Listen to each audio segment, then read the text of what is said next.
Sudah diam, jangan pada rame. Para santri ini otomatis mikir dong, loh siapa yang rame? Dari tadi kan kita udah pada diem. Hingga akhirnya ada salah satu orang santri yang bertanya kayak gini. Maaf bah, bukannya kita semua sudah diam? Bukan kalian, tapi mereka yang dari tadi lari-larian terus. Lagi asik-asiknya nimba, tiba-tiba dia ngeliat di depannya itu ada kuntilanak lagi duduk. Otomatis kaget dong dia. Loh, siapa nih cewek kok tiba-tiba muncul di samping gue? Mas, ngapain mas?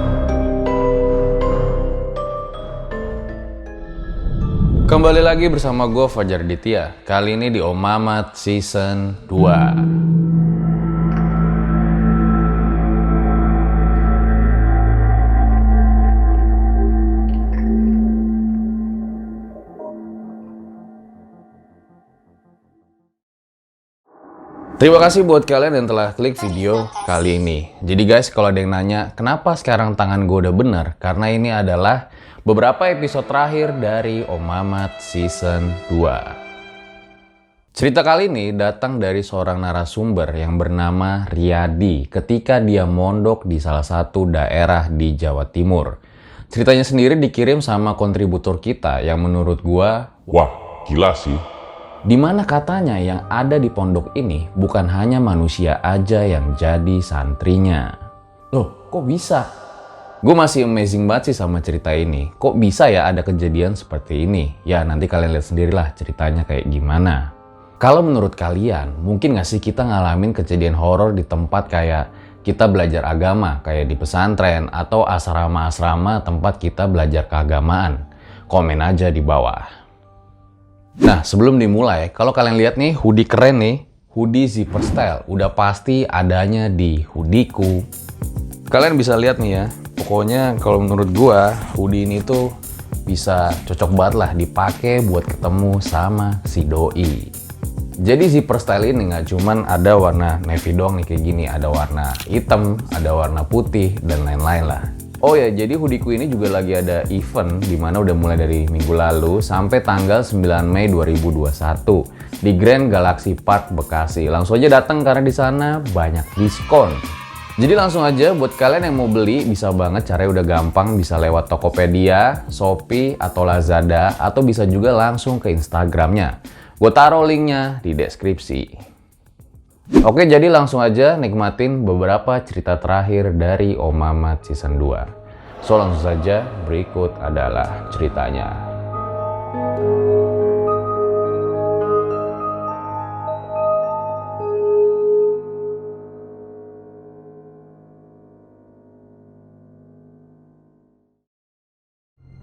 Apa yang tidak terlihat bukan berarti tidak ada.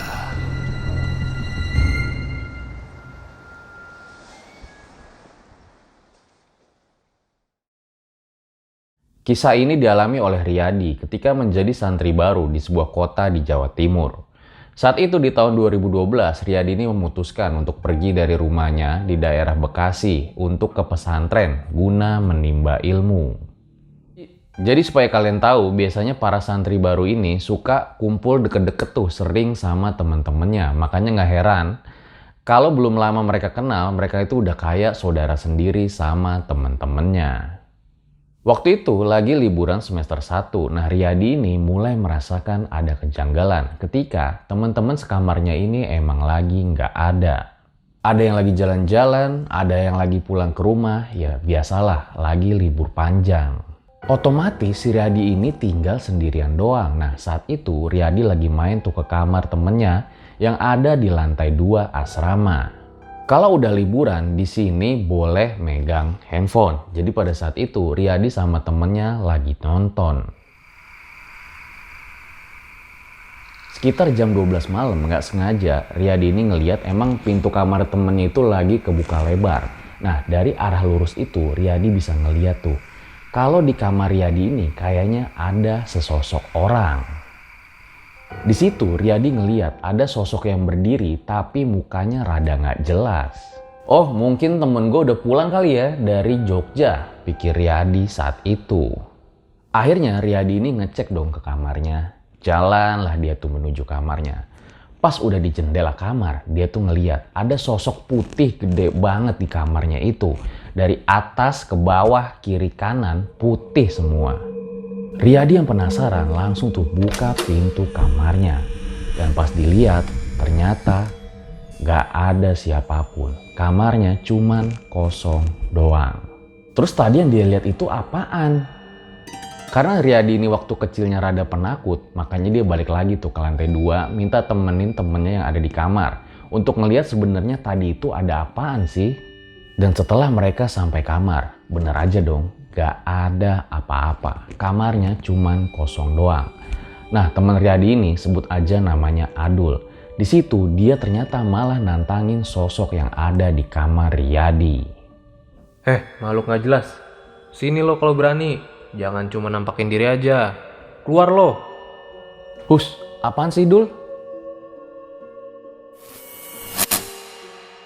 Setelah perkataan temannya itu, tiba-tiba aja lampu di kamar Riyadi ini kayak ada yang matiin.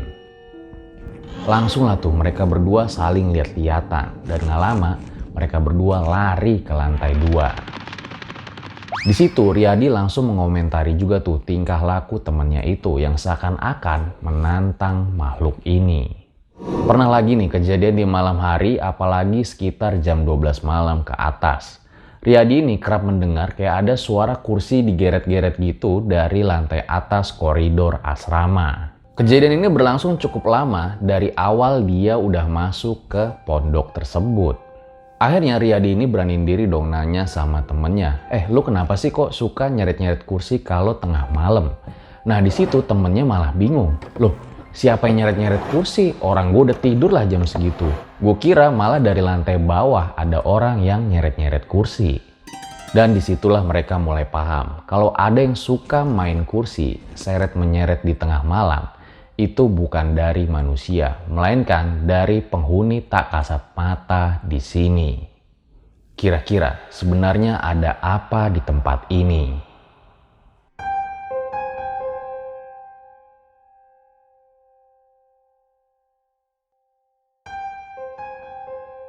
Buat kalian yang punya pengalaman horor nyata, bisa kirim cerita kalian ke email rj5 atau DM Instagram rj5.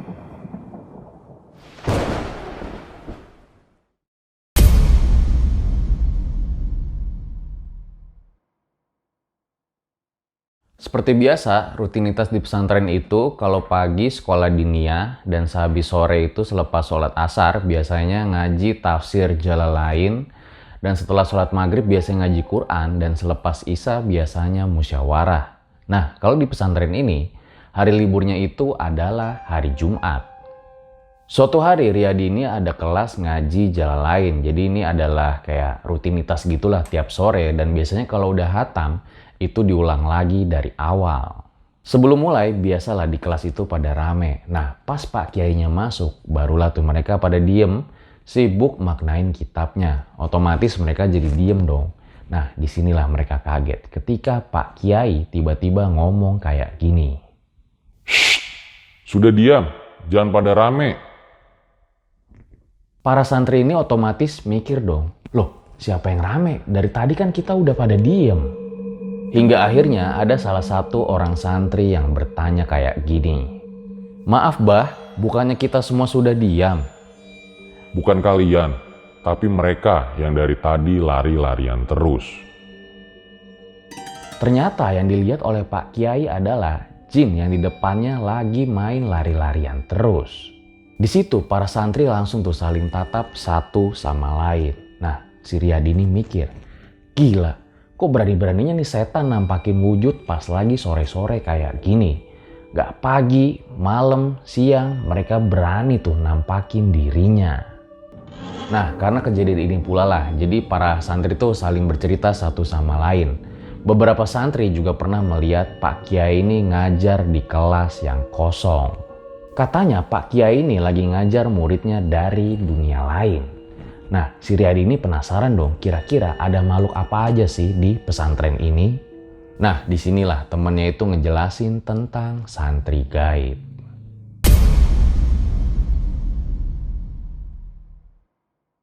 Jadi kegiatan santri ini sama kayak santri pada umumnya, ada sekolah diniyah, ngaji, sama sholat juga. Menurut salah satu teman Riyadi yang bisa ngeliat mereka gitulah, katanya aktivitas mereka itu di pondok gak kalah sibuk dari aktivitas manusia lainnya. Santri gaib itu sendiri ada beberapa jenis, ada yang laki-laki, ada yang perempuan, ada yang kecil hingga besar, bahkan tua juga ada. Makhluk tersebut beberapa diantaranya adalah kuntilanak, genderuwo, tuyul, bahkan siluman. Kok bisa gitu ya? Ada santri tapi bukan dari manusia. Katanya para santri ini biasanya beraktivitas itu lebih padat ketika sore menjelang malam hari. Nah, kalian masih ingat kan? Kalau di pesantren ini hari Jumat libur. Nah, ternyata disitulah banyak makhluk halus yang aktivitasnya sangat padat di hari tersebut. Bisa dibilang hari liburnya pesantren adalah hari kesukaan mereka karena bisa menggunakan fasilitas dengan leluasa seperti kelas, buku, dan juga perpustakaan.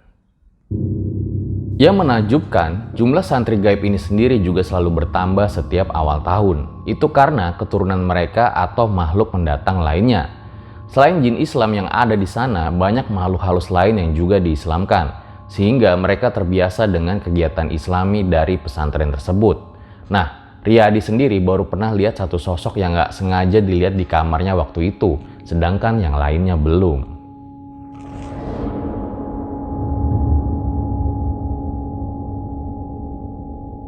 Singkat cerita, 3 tahun pun berlalu. Nah, Riyadi ini udah gak jadi santri baru dong di sana, karena dia udah mau masuk ke semester 5. Dan selama udah mau 3 tahun ini, Riyadi pun bersyukur karena nggak pernah mendapatkan gangguan yang berat dari para santri gaib. Mungkin karena Riyadi ini bukan tipe orang yang suka nantangin mereka. Jadi emang Riyadi ini orangnya tuh kayak grapiak atau mudah berbaur. Jadi nggak heran dia gampang banget dapet teman baru. Dan dari teman baru itulah dia dapat berbagai kisah di santri pesantren tersebut. Sampai suatu ketika dia mendengar ada satu kisah lucu sekaligus horor yang akan membuat merinding. Sebut aja nama temannya ini Budi. Jadi Budi ini santri juga di pesantren tersebut tapi bukan teman satu kamarnya Riyadi. Waktu itu sekitar jam 10 malam Budi ini lagi nimba air tuh di sumur tua. Nah Budi itu ngelakuin karena disuruh sama Ari temannya. Loh kok mau aja disuruh?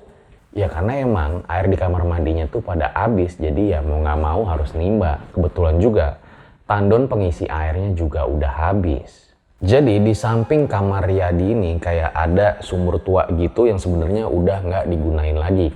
Tapi masih ada airnya dan airnya ini sangat jernih. Nah malam itu si Budi tuh nimba air di sumur, sementara si Ari ini ngawasin dari kamar mandi. Jadi tahu tuh kapan batas airnya udah penuh. Lagi asik-asiknya nimba, tiba-tiba dia ngeliat di depannya itu ada kuntilanak lagi duduk. Otomatis kaget dong dia. Loh siapa nih cewek kok tiba-tiba muncul di samping gue? Sempet tuh dia nggak bisa gerak selama beberapa detik. Mungkin karena Budi ini kaget atau saking takutnya. Nah kuntilanak ini juga cuman diem doang tuh duduk di atas sumur. Kuntinya ini memakai gaun dan rambutnya itu panjang dan wajahnya makin lama makin pucat. Mas, ngapain mas?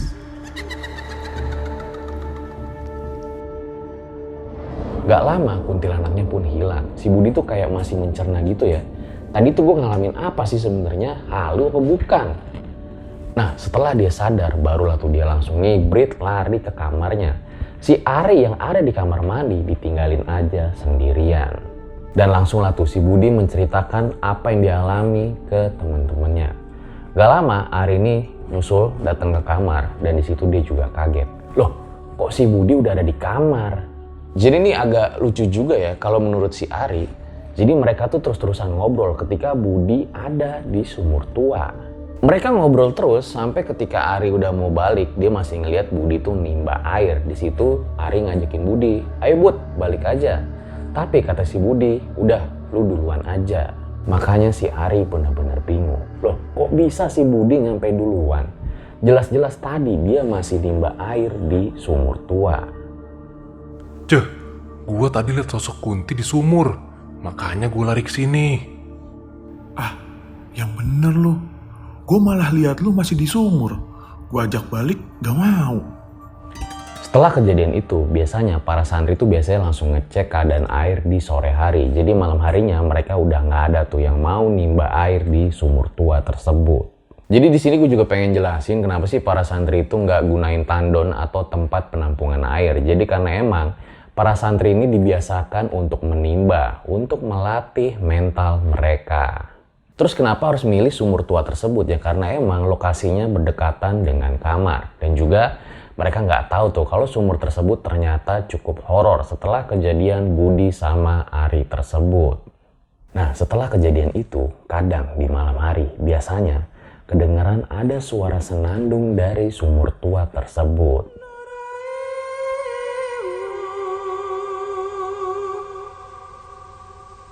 Biasanya juga kedengaran dari sumur tua itu suara orang menimba air. Tapi karena acuh nggak acuh sama positive thinking aja lah.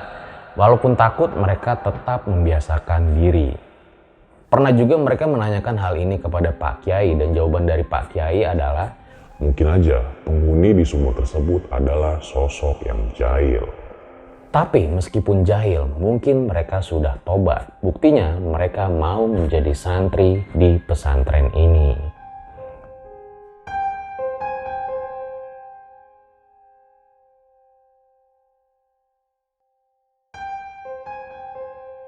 Oh ya guys, karena bentar lagi mau lebaran, buat kalian yang mau ngirim-ngirim hampers bisa banget nih pakai hampers aja dari Hoodiku karena banyak keuntungannya.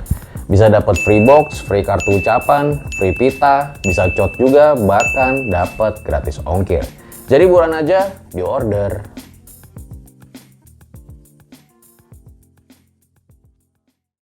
Semenjak kejadian itu membuat mereka ini biasa aja kalau ada kejadian-kejadian di luar akal logika. Mungkin para santri-santri gaib itu sedang beraktivitas. Kayak misalnya pas tengah malam ada suara orang mandi berjamaah. Padahal orang-orang di situ udah pada tidur. Kalian mungkin bisa bayangin ya hidup di satu ruang lingkup yang sama dengan mereka. Yang mungkin ada enaknya, ada nggak enaknya juga.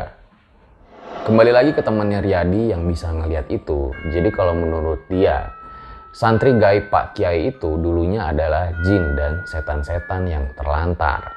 Jadi mereka ini udah ada semenjak bangunan ini baru dan mereka itu suka kayak ganggu anak-anak hingga akhirnya bikin anak-anak jadi nggak betah.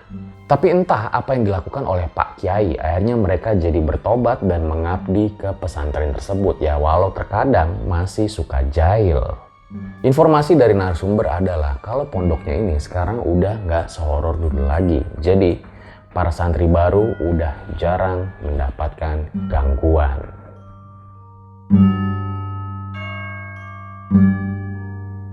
Bukan kalian, tapi mereka yang dari tadi lari-larian terus.